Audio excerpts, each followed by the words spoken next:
Bismillahirrahmanirrahim. Assalamualaikum warahmatullahi wabarakatuh. Saya Meizan Hadi, perwakilan dari Stupa kelas Budiah dengan asisten Muhammad Rafiq Naufal akan mempresentasikan hasil desain saya pada Stupa 4 kali ini yang berjudul The Countries Ruas, di mana The Countries Ruas memiliki filosofi, yakni bangunan dengan filosofi satu ruas atau satu rumpun, di mana rumpun tersebut menggabungkan antara dua fungsi, yakni fungsi adaptive reuse antara dua fungsi mixed use building, yaitu restoran dan coworking space. Baik, langsung saja untuk slide pertamanya.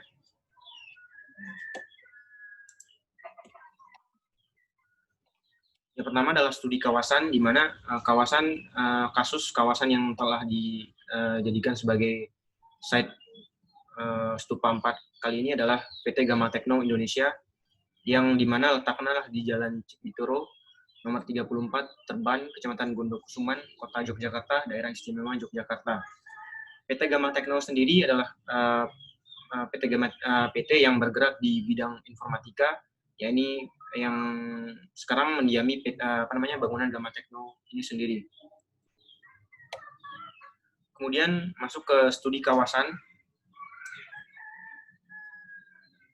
Konteks urbannya sendiri dari hasil analisis bahwa terdapat dua zonasi kawasan yang telah dikaji di sekitar site, di kawasan site, di mana lokasi site yakni bangunan PT Gamma Techno Yogyakarta ini sendiri berada di zona pendidikan tinggi, yang termasuk di sana adalah Universitas Gadjah Mada yang mendominasi di bagian utaranya. Kemudian di zona komersial pertokoan terdapat dominasi di bagian selatan dan bagian barat. Contohnya saja di komersial pertokoan ada Mirota Kampus dan KFC di bidang kuliner.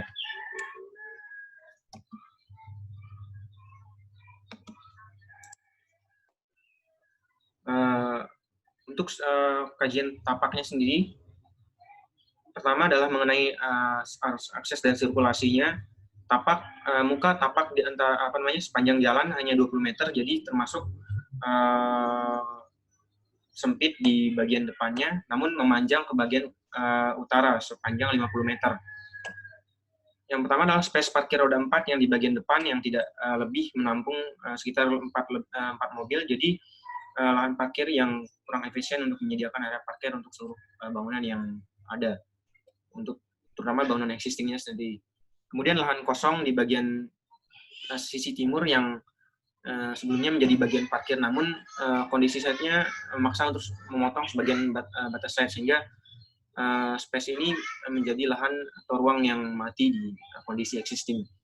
Kemudian ada jalur masuk ke bangunan yang terdapat ada dua jalur masuk, di mana di bagian depan ada entrance utama dan di bagian belakang adalah entrance untuk karyawan. Kemudian untuk kondisi lingkungannya sendiri di bagian yang paling riskan adalah di bagian baratnya yang hampir menempel dengan bangunan tetangga, itu tidak memungkinkan untuk membuat bukaan untuk visual keluar karena sisi barat dekat dengan bangunan tetangga. Kemudian untuk studi masa existing, di sini di sisi timur terdapat masa tambahan yang tidak terintegrasi strukturnya dengan struktur utama bangunan existing, sehingga memungkinkan untuk bisa dihilangkan di bagian sisi timur. Begitu juga dengan di bagian sisi selatan yang sangat frontal menuju ke fasad depan, itu terdapat masa juga yang difungsikan sebagai tempat generator listrik yang keberadaannya cukup mengganggu visual fasad existing. Selain itu juga strukturnya tidak berpengaruh struktur utama bangunan existing, yang otomatis bangunan ini bisa dihilangkan masa di bagian depannya. Ini adalah kondisi existingnya sendiri dari bangunannya, di mana ini bisa dilihat bangunan yang tadi yang saya maksud, yaitu masa tambahan di bagian depan yang cukup mengganggu visual karena tidak sejalan dengan bangunannya sendiri.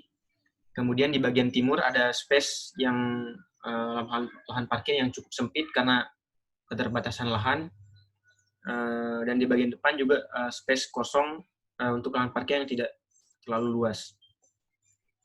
Kemudian konsepnya ini dibagi menjadi dua. Yang pertama adalah konsep desain. konsep desain yang saya tawarkan di sini adalah keterbukaan ruang dan integrasi antar ruang, sehingga interaksi antar pengguna satu sama lain itu lebih dapat terjalin dengan baik di dalam bangunan itu sendiri. Kemudian berangkat dari konsep dengan istilah the country sendiri yang banyak style the countries yang dimana bangunan-bangunannya banyak menggunakan material-material industri seperti kayu dan baja, maka bangunan ini akan ditambah atau di-infill desain dengan material baru, yaitu berupa kayu dan baja.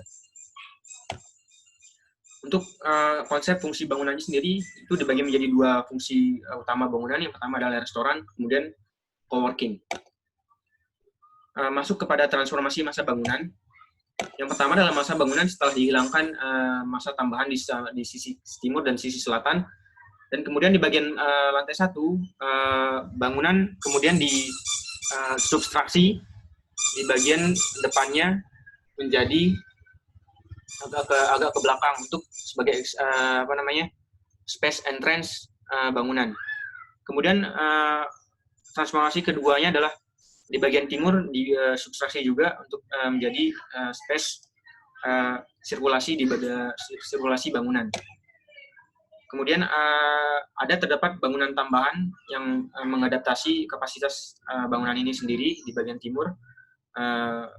Kemudian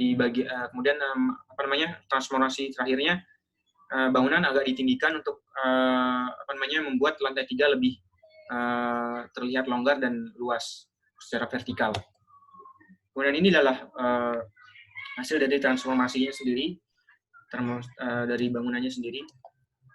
Kemudian untuk detail fasad yang saya gunakan di sini adalah penggunaan fasad kayu dengan ritme berulang-ulang di bagian sisi timur dan bagian sisi selatan, di mana fasad ini juga tidak hanya menjadi fasad tapi juga menjadi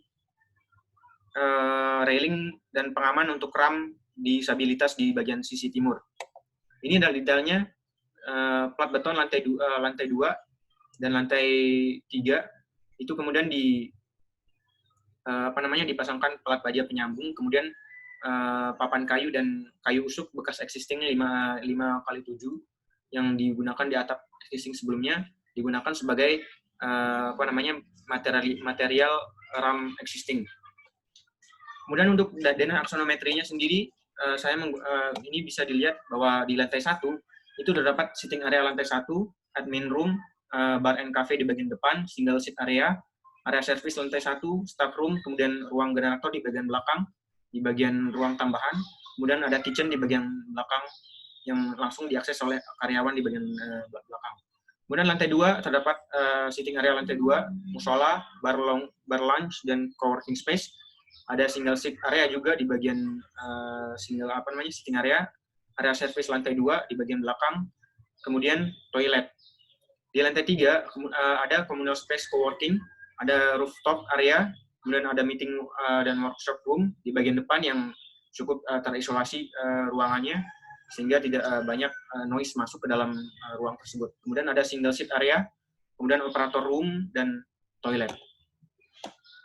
Ini adalah akses penyandang disabilitas. Mulai dari masuk ke bangunan, terdapat 2 slot parkir untuk akses penyandang disabilitas. Dari slot parkir ini, mereka akan langsung menuju ram ruang luar dan bisa mengakses ke foyer atau lobbynya, atau misalnya mereka akan naik ke lantai 2 melewati ram di bagian sisi timur. Kemudian inilah masa tambahan yang berada di samping timur tadi, di mana di bagian lantai 1 terdapat masa bangunan baru dijadikan sebagai ruang servis bangunan, seperti tempat generator listrik baru, kemudian ruang staf dan keperluan lainnya. Kemudian terdapat di lantai 2 ada musola, dan yang berada di lantai 2 dengan integrasi langsung dengan coworking space dan restoran. Kemudian lantai 3 terdapat rooftop di lantai yang terintegrasi dengan communal space di coworking space. Ini adalah beberapa visualisasi rancangannya. Ini adalah situasi di sekitar site, di jalan terbangnya sendiri. Ini adalah eksterior fasad depan bangunan.